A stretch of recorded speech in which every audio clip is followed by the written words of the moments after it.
What's up, y'all? Welcome back to my channel. I hope you guys are having a wonderful day. Today is Monday. I am late filming this video because I went to the On the Run 2 tour, and by the time I got home, I was not watching this show. I had to go to bed. So I am filming this a day late, and hopefully I can post it today or not tomorrow morning. Alright, before we get into the review, do not forget to subscribe. Do not forget to follow me on social media, preferably Instagram, and do not forget to hit the bell so you can be updated on when I post any Insecure reviews or any other reviews or hair videos or whatever the case may be. Hit that bell so you can get notified. Okay, so this episode is called Backwards Like. After watching this episode, I realized why it's called Backwards Like, because everything kind of reverted backwards. So we start off with Issa and Daniel in the bed. Two chocolate people in that little ass bed. Issa and Daniel start talking, and Daniel sees that Issa was eating in the bed. She has crumbs under her pillow or something like that. She said, you know, she ate it because the heart wants what the heart wants. And then he asked, what does your heart want?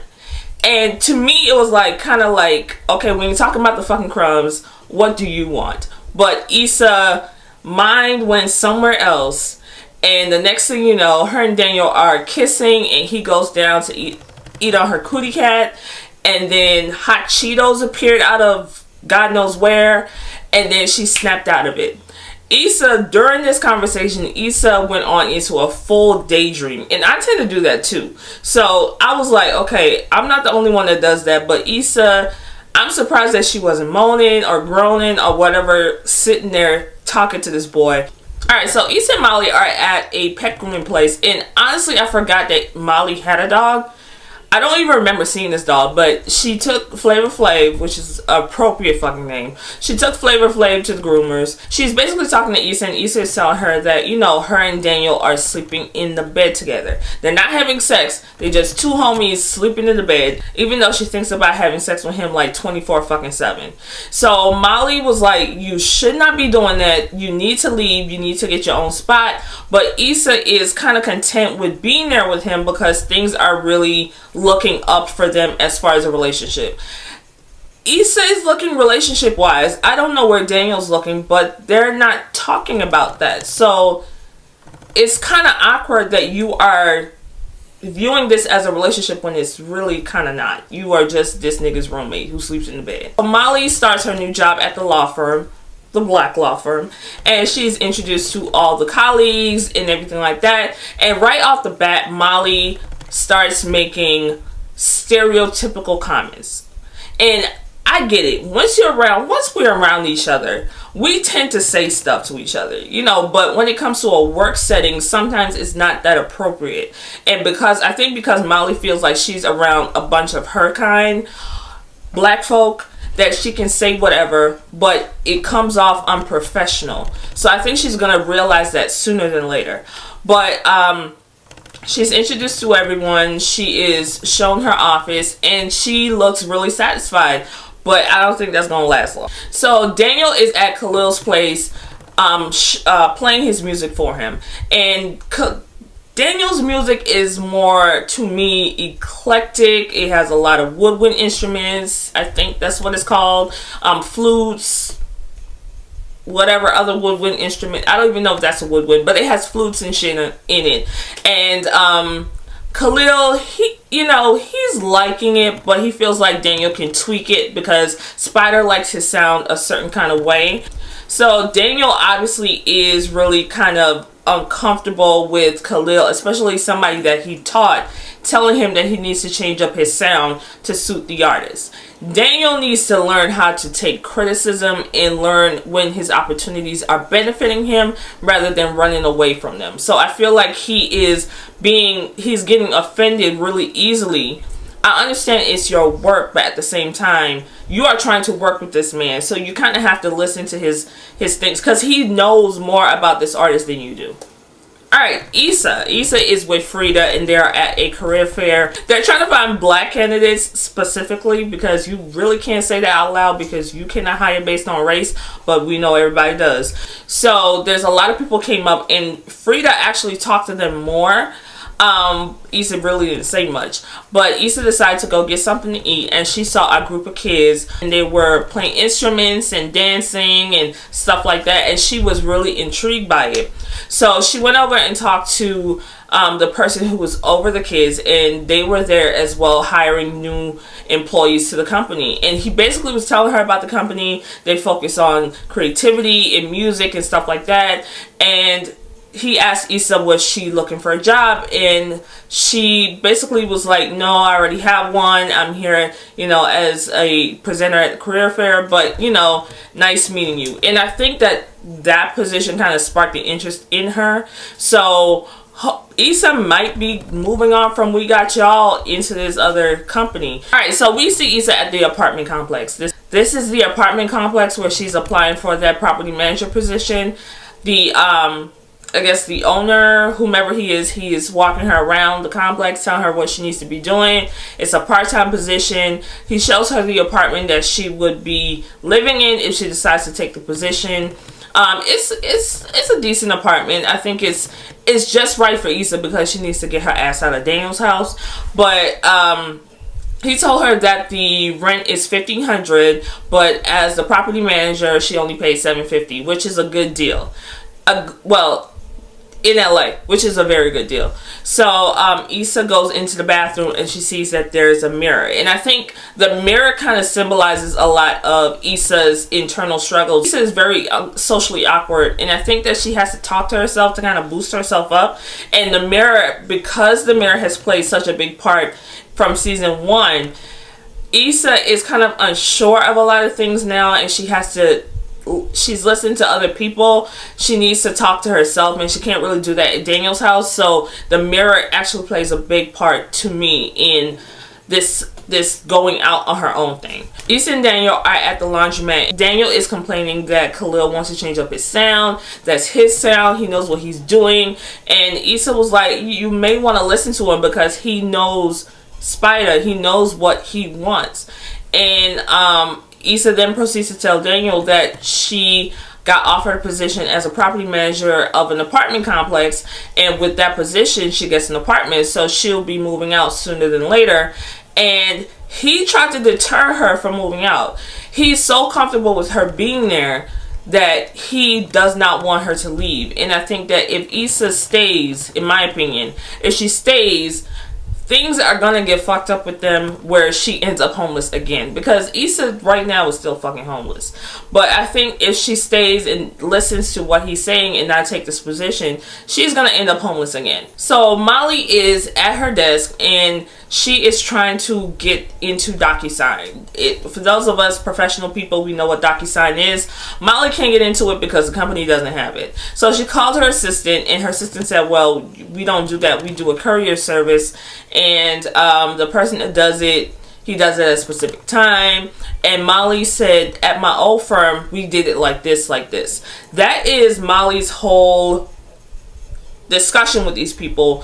Every time they're doing something that she's not used to, she brings up her old firm. So I think she's realizing that the grass isn't always greener on the other side. Yeah, you are with a black company, but you have to kind of work with how that company works. So I think she's realizing that, you know, shit probably wasn't that bad where she was. Alright, so we got the girls. They are out for happy hour. It's Issa, Molly, Kelly, and Tiffany, and this is the first time we've seen Tiffany all season. So Molly is complaining about her job. She wants to know, why is it that black companies are always on some struggle shit? Why is it that they never have anything? Why is it that white companies are outshining black companies?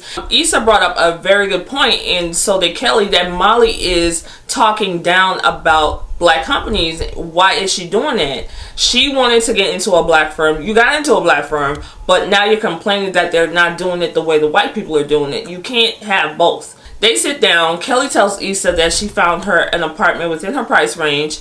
But Issa tells her that she thinks that she's going to stay at Daniel's a little while longer because things are working out. They are gelling. They're sleeping in the bed together. They ain't fucking, but they are doing great. So they feel like it is a horrible decision for her to be staying with Daniel. I think so too, because if you want to work in a relationship, you don't want to be living together right off the bat. But, you know, Issa said, you know, she thinks she's finally seeing him for who he really is. And Kelly's stupid ass says, it's easy to see him without his nut in your eye. Going back to season 2 when Daniel nutted in Issa's eye, which I don't think he fucking nutted her eye anyway. Why was your fucking eyes open? So they felt it was a horrible idea for her to stay there. I think so too. But Issa is going to do what Issa's going to do because Issa's Issa. Okay, so back at We Got Y'all, Frida and Issa are sitting down with one of the candidates that they met at the job fair.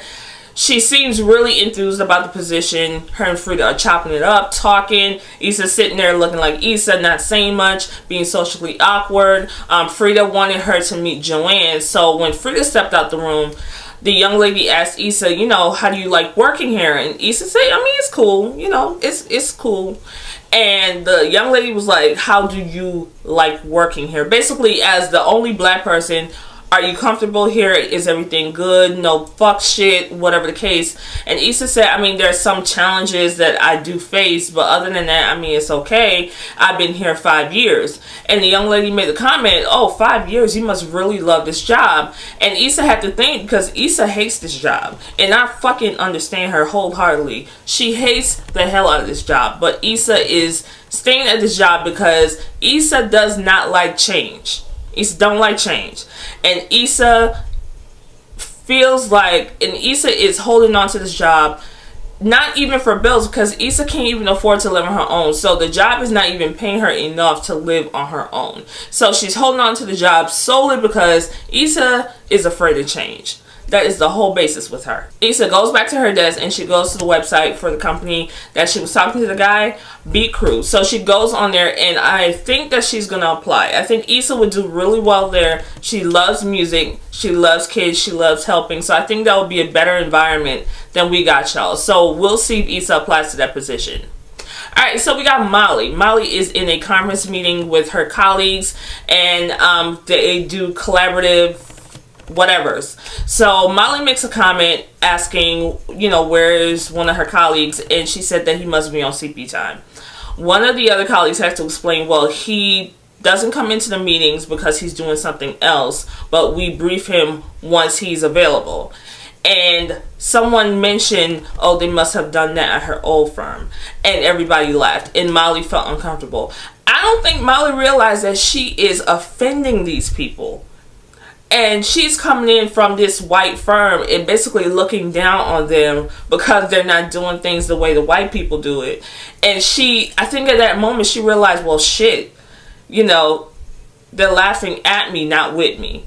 So Molly needs to kind of deal with that because she might end up getting fired over some stereotypical shit. Alright, so Daniel's in the studio with Khalil and they're waiting on Spider to get there. Spider gets there and Khalil told Daniel to go ahead and play the song. Well, the beat.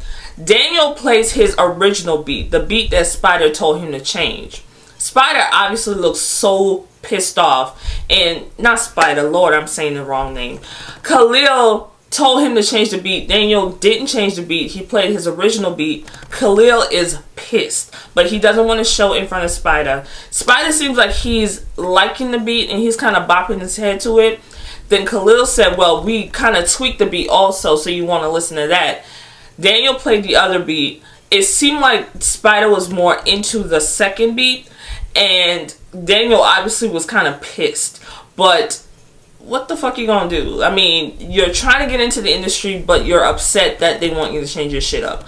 But Spider said that he likes both. He don't really know which one to choose. And then Khalil said, well, I worked on some other beats, so come on, listen to these. Basically dismissing Daniel and his strings and instruments and flutes and clarinets and say, you did not listen to me, so fuck you. Basically, that's what he told him. So Daniel and Issa are out to dinner. Issa decided to take Daniel out to thank him for everything that he's done for her. And he is obviously pissed off. He is complaining about stuff. He's complaining about he didn't get his drink. And he's saying that what happened in the studio was Khalil got upset with him. And Issa was like, why did you play what he did not want you to play. He knows exactly what Spider wanted. And he said, well, that's my shit. I know exactly what I'm doing. Issa said, you're trying to get into the door. Why would you do something like that? And she made the point where maybe you should apologize. And Daniel, being Daniel, he does not want to apologize because he knows exactly what he's doing. Daniel laughs at her and says that it's so funny that she is giving him career advice, which was fucked up. Because even though I may not have my career in order, I'm trying to help your stupid ass out. The fact that you laugh at me and basically try to make me feel like I ain't shit because I don't have my affairs in order is fucked up. He laughed. He said, you don't know what you're doing with your life. You always run to me for help. Which Issa, she kind of does. She runs to people for help. Issa can't help herself. But I think when it comes to advice, especially with Daniel, I think that she has told him a lot of good stuff and he has implemented these stuff. But because his ego was so bruised with the Khalil thing, he's trying to make Issa feel like shit. So I think that was the turning point where Issa was like, I can't stay with him. Okay, so they're in the bed together. Backs turned to each other, both wide awake. And Daniel told Issa that, basically apologizing with kind of not apologizing, saying that he was upset about the Khalil thing. So that is kind of why he snapped on her. And Issa was like, it's all good.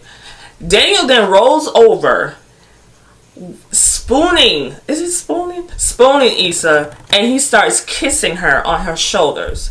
They start kissing, and then he goes down again to eat her cootie cat. Now, I thought that this was in Issa's mind, but it clearly was not. Like, Daniel was within the walls of her vagina. It was a sight to see. Issa being uncomfortable with how he spoke to her earlier and realizing that, I gotta leave. She stopped him and she said that she can't do it. And he rolled over and basically that was the end. So Issa is moving out. Tell me what you thought of this episode. Let me know down below. Do not forget to subscribe, like, and comment. And I will talk to you guys in my next Insecure review. Bye.